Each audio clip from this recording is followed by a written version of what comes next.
ท่านแขกผู้มีเกียรติทุกท่านได้นำเรียนข้อมูลของโรงเรียนพอสังเกตในท่านทราบแต่เล็กน้อยนะครับเพราะท่านมีเวลาจำกัดนะครับท่านครับผมดีใจนะครับที่ทางเจ้าหน้าที่นักสังคมสงเคราะห์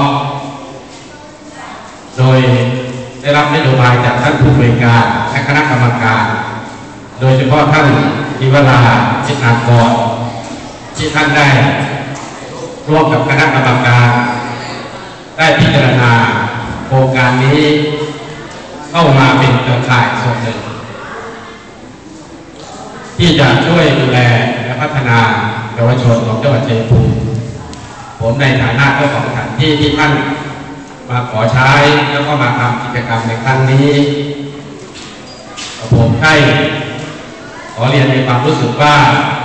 มีความดีใจและภาคภูมิใจที่ในฐานะองค์กรอย่างนี้เป็นองค์กรของพี่น้องประชาชนชาวจังหวัดชัยภูมิซึ่งก่อตั้งมาเมื่อปี 2539 และขณะนี้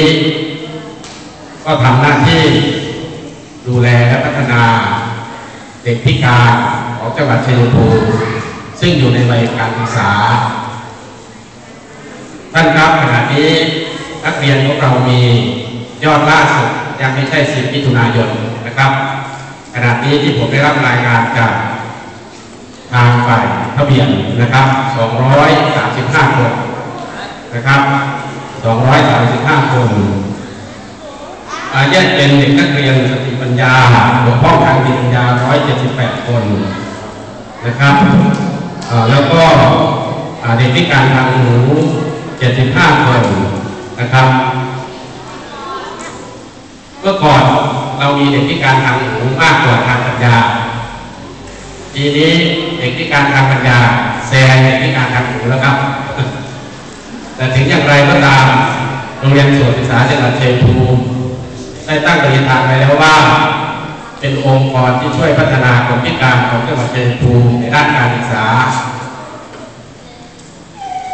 เรามีปัญหาในเรื่องของการรับนักเรียนเกี่ยวกับเด็กพิการหลายประเภทแต่เราก็ต้องใช้ความพยายามที่จะแบ่งเบาภาระ